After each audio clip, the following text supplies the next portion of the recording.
Hello, and welcome back to the dining room.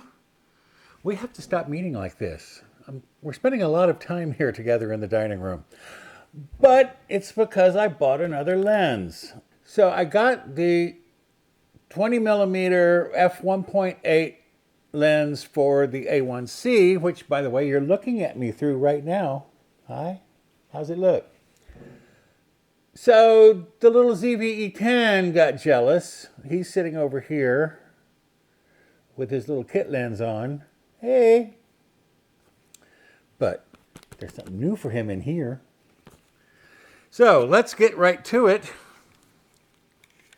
Now notice that this box says it's a set, do not separate. So I mentioned this in the ZV-1 video, but one of the things about the camera business and lenses and those kind of things is that the companies really force on their retailers resale price maintenance, which means if Sony says it costs $798, you have to charge $798, and if you charge less than $798, they will drop you.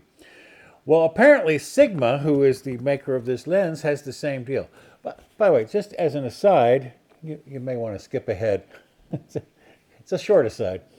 But this used to be illegal. Retail price maintenance was illegal under the antitrust laws. But of course, big corporations have expensive lobbyists who can pour millions of dollars into congressmen's pockets, and us poor little consumers don't have our lobbyists to pour millions of dollars. So guess whose laws get passed in whose favor? Well, they pass laws making resale price maintenance legal.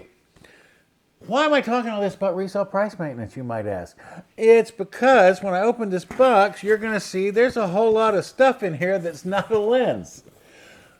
Because, see, back in the olden days, before retail price maintenance, how different camera stores would differentiate themselves was by price.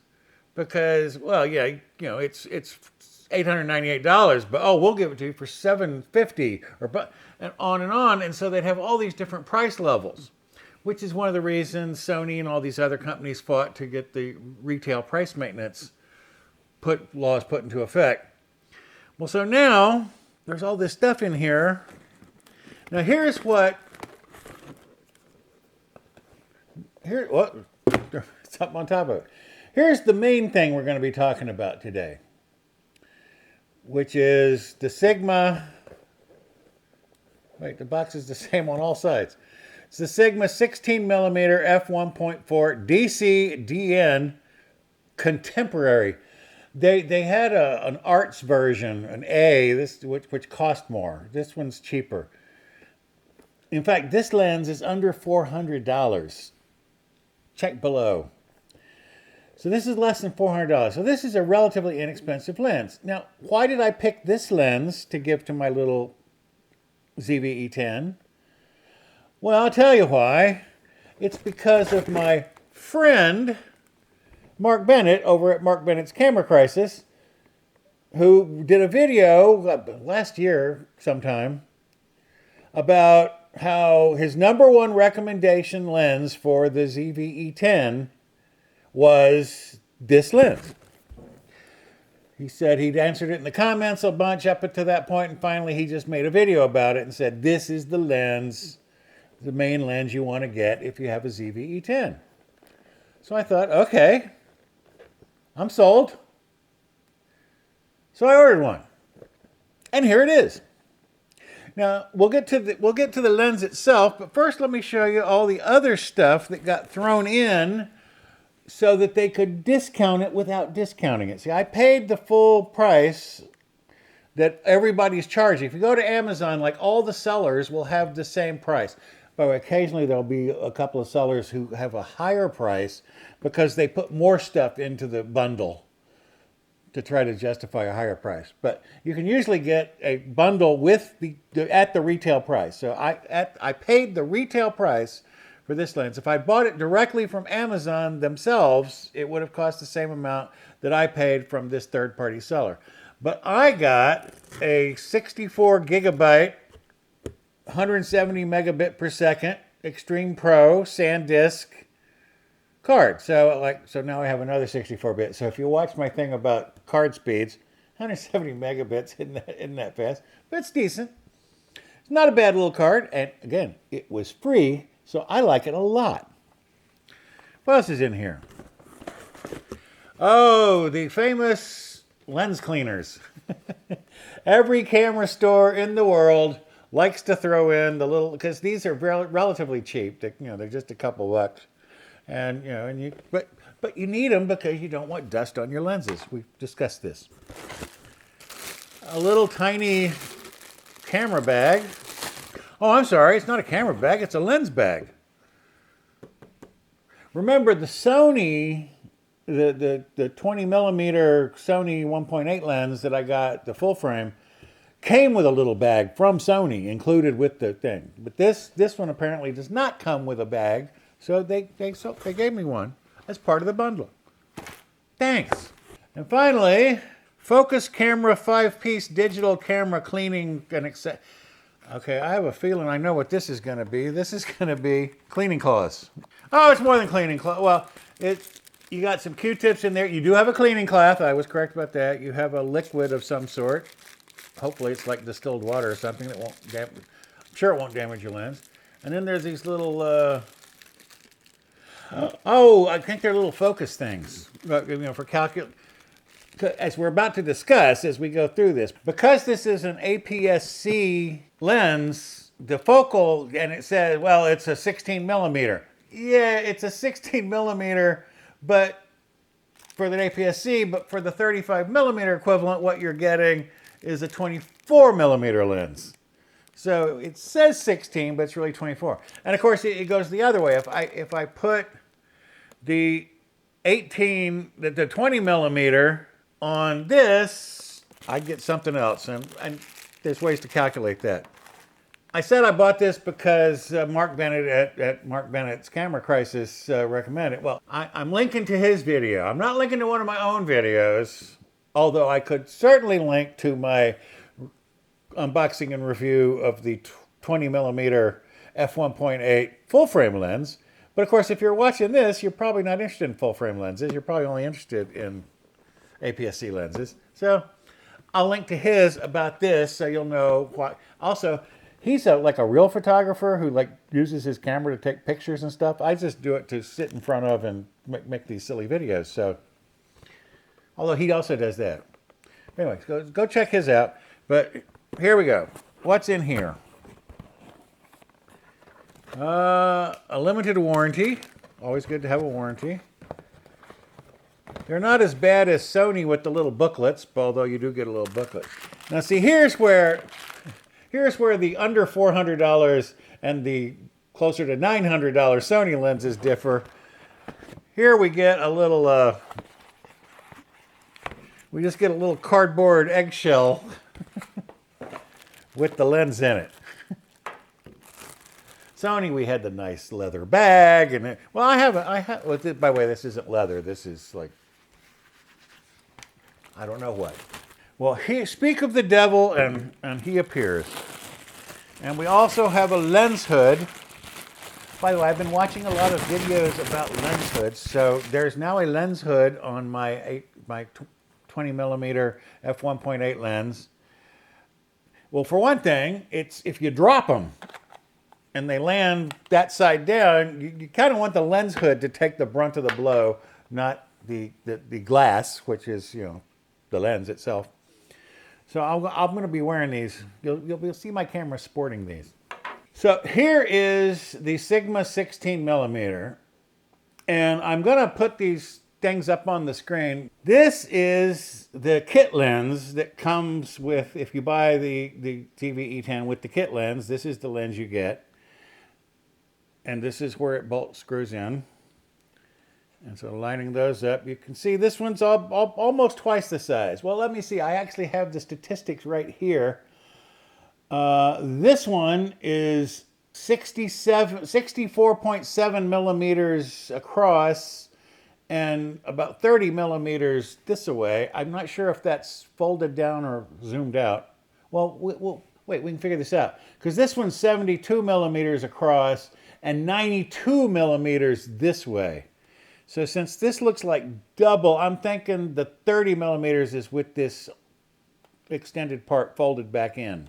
By the way, if we do that, then this one really looks ridiculous. Now, and by the way, this one weighs 116 grams, whereas this one weighs 405 grams. This is actually heavier than the ZV-E10. That's a big lens. Of course, the ZV-E10 weighs like nothing.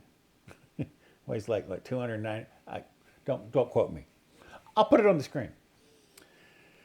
Now, the other main thing, well, of course, this is a prime lens and this is a zoom lens, so that's a main difference. But the f-stops change on the zoom lens. It's 3.5 at 16 millimeters, which is actually 24 millimeter, full frame. This one's 16 millimeters all the time, 24 millimeters full frame. But this is f1.4. That's one of the reasons this lens is so much bigger than this lens is because it lets in way, way more light. Okay, I'm getting nervous about having this bottom of this thing exposed. I'm putting it back on the camera. You don't need to be seeing it while I'm working here. Now, if you remember, well, actually, again, you probably don't care because, again, if you're looking at this lens, you're not really worried about full frame lenses.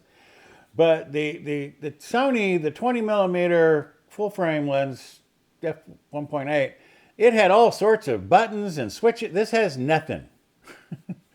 This has a giant focus ring. That's it. That's your moving part. Everything else is the same. There's the business end that attaches to the camera.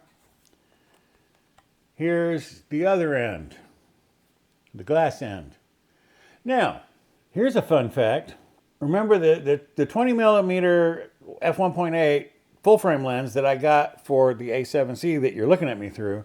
It's a 67 millimeter for filters and stuff. So is this one.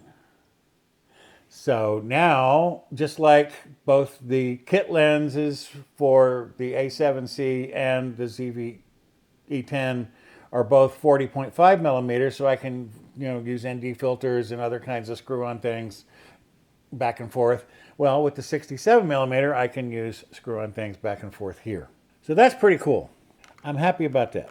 Well, again, there's not a lot to show you. It's just 16 millimeter, 1 to 1.4 DC-DN, diameter 67, Sigma. But I tell you what you probably want to do is see this thing in action. I'm going to mount it onto my ZV-E10. By the way, interestingly, the minimum focus distance on this lens and the kit lens are the same. They're 9.8 inches. But remember, it's 9.8 inches measured from the sensor, which means this one, when you get to here, you still got, you got to be, that many. But where on that one's so much longer that you can be right up on things, a lot closer to things. The angle on the kit lens, it was 83, then down to 32 when it was zoomed in, and this one's 83. The filter we talked about. Oh, now here's the other thing. The kit lens, 9 elements in 8 groups. This lens, 16 elements in 13 groups. So it's a much better made lens. Well, actually, it's a more expensive lens, right? The kit lens, you get that for like $200 with the camera. This is like, and by the way, when this came out, it was like above $400. So it has come down. It's been around for a while, this lens. So the price has come down. Autofocus. Oh, the other thing is the kit lens has stabilization in it. This lens does not. But as you know, when I do vlogging and stuff, I'm going to use Catalyst Browse, so I don't really care about the stabilization. And the stabilization comes with a crop in. But now we come to the part of the video that I know you look forward to, which is the vlog walk, where I'm going to take this thing out and we'll head out to the back porch. This is my normal vlog walk path through the kitchen.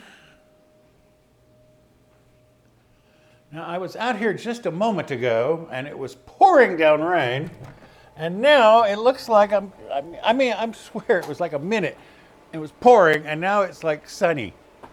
Well, the sun's out a little bit. Well, here, you be the judge. Let me turn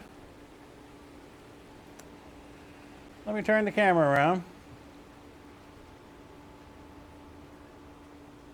Do a little pan. Now what? I'm going to switch hands. So that was a big jiggle. Now we'll see what the Catalyst Browse does with that. I think there'll still be a jiggle in it.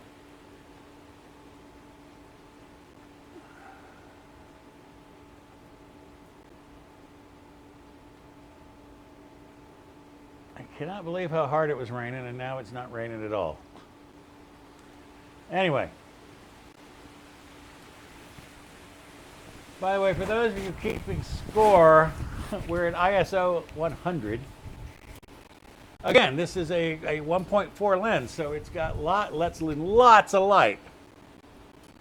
In fact, it looks to me like it might even be a little overexposed out there because it, well, we'll see. Let me come back around. Okay. Well, let me let you get a look at the pool from behind me. Oh, I think I just gave you a real good look at my rolling shutter. I just switched hands again, which probably caused some sort of commotion. Okay, this time I'll go back through. I'm also showing you a lot of light changes because we got skylights in here. We had incandescent in the kitchen, and then of course the lighting in behind the table here is partly through the window. Well, here. So some of the light's coming through there, but the rest of it's coming from a couple of soft boxes. LEDs with soft boxes. Okay, the one downside on this little selfie stick thing is that when you set it on the table, it's too low. I'd like it to be up like here, but it doesn't have an extension thing down. I'll live with it. I don't know how much more I can tell you about a lens. I mean, I've let you look through it, see what it looks like when it's shooting. Again, I can't tell because I only have this little tiny, flip-out screen to look at, so I have no idea how it looks. On the little tiny screen, it looks just as sharp and clear as, again, go to Mark Bennett's video, and then if you're interested in this lens, go around, and there's a lot of videos out there, and there's some with like real photographers who do like real testing, and they'll tell you how, look at distortion and barrel stuff and all these things, terms I don't even know. And they'll tell you how, and apparently it's a pretty good lens because it scored very well on the color distortions and all that kind of stuff. So, I don't know what to tell you. That's my new lens, courtesy of my friend, Mark Bennett. Check out his video about it. He loved the lens, so, and I don't know if you've watched a lot of my camera and lens videos, you'll notice that I tend to I bought the ZV-E10 because Mark Bennett told me to, and then I got an A7C because Mark Bennett told me to, convinced me. Well, he didn't tell me to. That one, he just kind of showed me how much better it was than I had a ZV-1 and a ZV. By the way, he doesn't have a ZV-1 because it doesn't have interchangeable lenses. Okay, well, I'm wandering way off topic because I don't really have anything else to say. So we'll just call it a video, shall we? That's the new lens. I think it looks pretty cool. I got a bunch of cool stuff with it at no cost to me. And all that information will be linked down below. But you can go on Amazon and you can see, if you don't like the selection I got, other camera company, because Amazon, is a reseller. They sell these things. They sell this lens directly, but then they also have, the other companies that are sellers. And a lot of those are camera stores around the country, actually around the world. So those camera stores, they're the ones that put extra stuff in to try to get you to buy their version instead of Amazon's version, because it's their way of discounting it. Because see, Amazon can't discount it. So they say, well, we can discount it. kind of by doing this little trick. So anyway, so if you're interested in the lens, go on Amazon and check around and see what bundles there are. There were several. I saw several different bundles. I liked this one because I liked this card better. I wanted the bag to keep the lens safe when it's not on the camera. Although I have a feeling this lens will be on the camera more than the kit lens. This is a lot lighter than that was, even with this huge heavy lens on it. So the ZV-E10 with this lens is still lighter than the A7C with this lens. So maybe this will become my blogging setup. We don't know. But anyway, that's it for today. Now, next week, Carvana's still dithering over my car. I don't know what they're doing to it. So I'm waiting for that. So I don't know what you'll get next week. Again, we're back to the box of chocolates. You don't know what you're going to get. So come back next week and you will get another video, possibly about the K5 with a Carvana update. Here's hoping. Or it'll be another piece of gear or kit or something. I don't know. I just don't know. I do have a big pile of stuff left to review and look at. So, I mean, it's not like I have no shortage. There's going to be videos for weeks and weeks to come. I've already bought all the stuff. See you next week. I'm sorry I have run out of lines of that Sound of Music song. So for today, I'm just going to say bye-bye.